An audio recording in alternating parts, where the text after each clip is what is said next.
Hey guys, so as promised, I'm going to be doing the best horror sequels list. Got the list right over here, and let's get started. Okay, the first one I chose is the Texas Chainsaw Massacre 2. Now, while taking it was a different direction from the first movie. Like the first movie was like a serious horror documentary-like movie, but this one was more sort of like a horror comedy, and mainly because the director of the original movie, who also directed this one, Tobe Hooper, he came back and he obviously knew that he couldn't top his original masterpiece, so he just did his own thing with this one.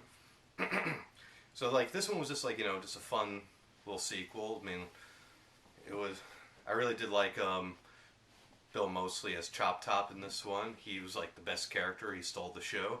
I also like Dennis Hopper in this movie as well. I really did like the chainsaw fight at the end they had with Leatherface.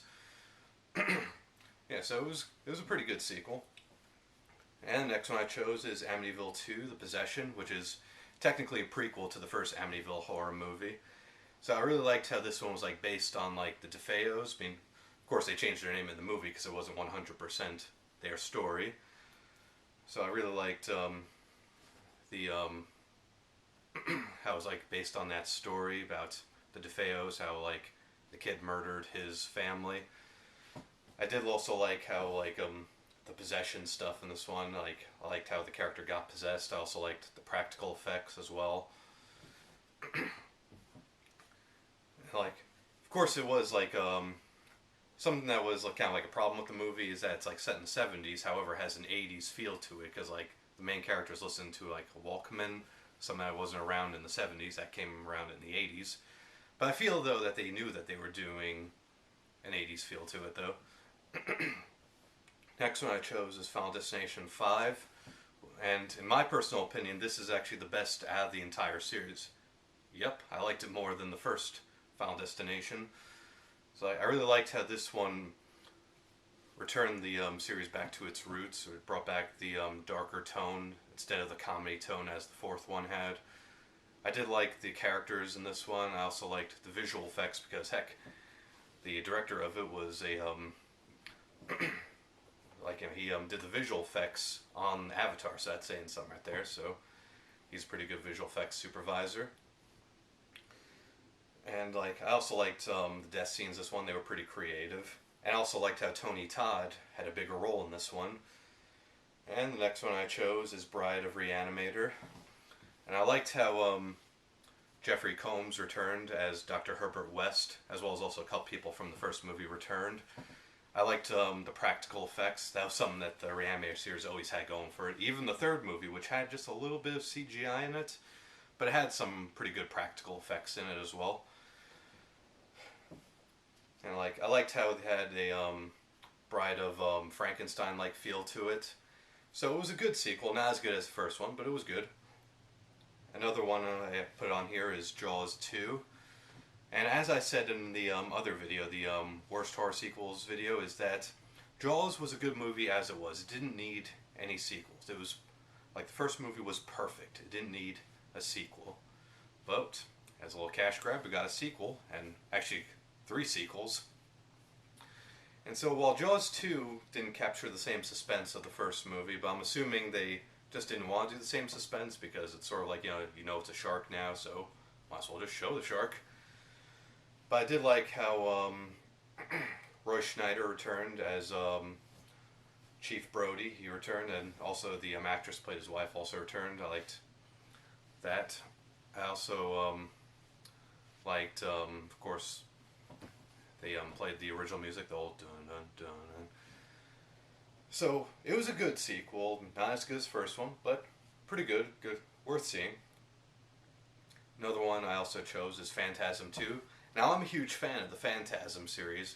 I've seen all the movies except for Phantasm Ravager because I haven't received it on demand yet here. I know that some people I know have already seen it on demand or on online somehow. But it's coming out on Blu-ray in December, so I'm gonna pick that up.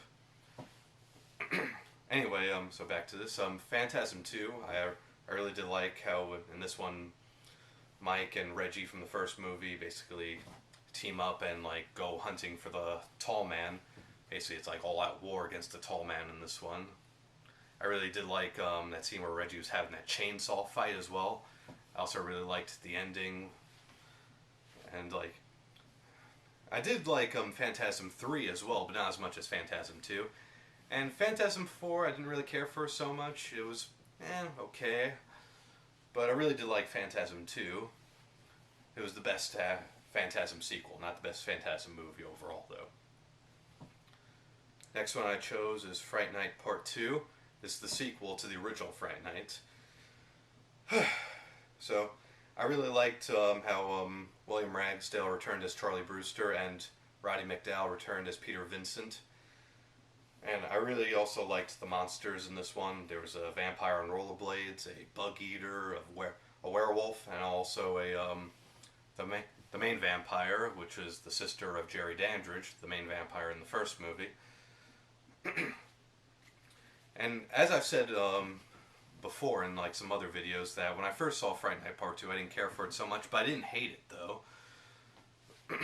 But when I watched it a second time though, I actually realized it's a fun movie. So it's a fun, good, and underrated movie. Worth seeing if you're a fan of vampires, a Fright Night fan in general. So it's an overall fun movie. Not as good as the first one, but fun. Next one I chose is Curse of Chucky, which is the 6th out of the Chucky series. And like, I put this on here because this this is the Chucky movie we needed after the disappointment of Seed of Chucky, which personally I didn't hate Seed of Chucky. I thought it was decent, it was okay. Personally, I think Child's Play 3 is the worst one, even I know a lot of people think Seed of Chucky is the worst one. But this is the one we needed after Seed of Chucky, because this one wasn't like, a all-out comedy like Seed of Chucky was. It brought back to its original dark roots like the first movie was. I also liked how it was like set in just one house the entire time. I liked the darkness in the movie. I liked Brad Dourif, how he returned. He was always the best thing, as I said in the other video, even when the movies were bad. I also liked how the main character was wheelchair bound, because I remember hearing Don Mancini, as well as also some friends of mine, say the same thing, is that like, why would you be scared of Chucky? He's a doll. He's only like 2 feet tall. You can just kick him.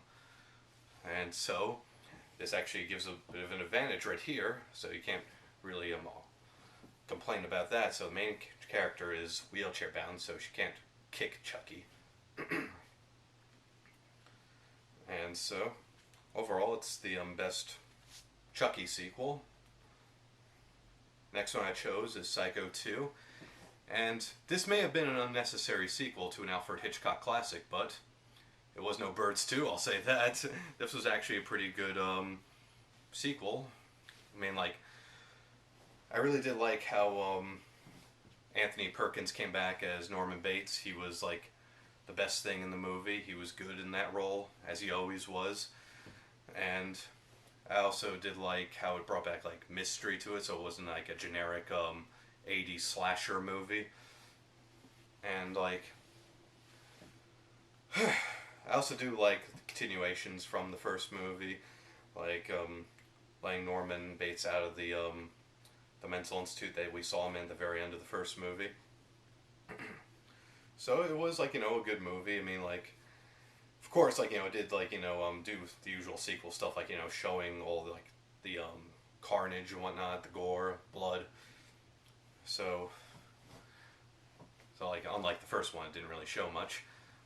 So like, was it as good as the first movie? No, but it was a good sequel. It was better than the other Psycho sequels, even though I liked Psycho 3 and 4, but I didn't like the Psycho remake, though. Ugh. So I would just say don't compare it to the original Alfred Hitchcock classic, because if you do that, then it's doomed. So like, but just like, look at it as a sequel, and like, it's and it's good. The next one I chose is Scream 4.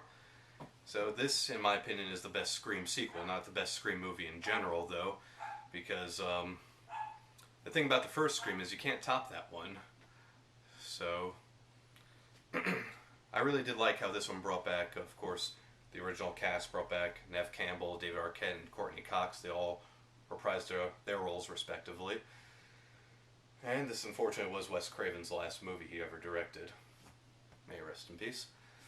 And I liked how it brought back nostalgia. It brought it like brought back like the same tone of the all the other movies, horror comedies, all self-aware, and it was overall a really good movie. Next one I chose is Hellbound Hellraiser 2, and I really liked how like almost the entire original cast came back in this one. I really liked, of course, the hospital setting in this one, and I also liked how it went like more into like Pinhead's like origins, showing how he all came about. It was better than like most of the Hellraiser sequels. I liked Hellraiser 3 and 4, but after that it just went downhill. And so I also it was still kept in like the same tone as the Clive Barker movies as well. Very gory, very gritty, so it was overall a good sequel. Next one I chose is Evil Dead 2. Now, like, this one is sort of like a sequel slash remake of the first movie. Like, the same character, but, like, not 100% connected to the first movie. Like, I really liked, the, how it was sort of like a horror and comedy at the same time. That's my dog's barking, sorry if that, distracts you. And, I really liked, because I thought the, horror and the comedy really worked well in this movie. I really liked Bruce Campbell, how he came back as Ash, and heck, it put in the chainsaw hand, the famous chainsaw hand, and also the use of his line, groovy. And I also did like the third movie too, Army of Darkness, as well as also I liked the remake, and also I watched Ash vs. Evil Dead.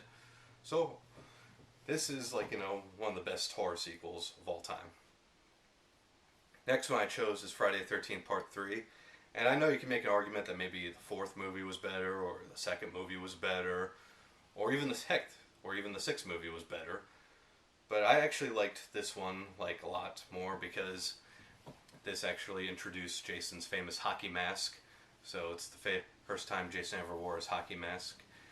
And I thought Richard Brooker, may rest in peace, was good as Jason. And heck, it was a 3D movie, which was very fun.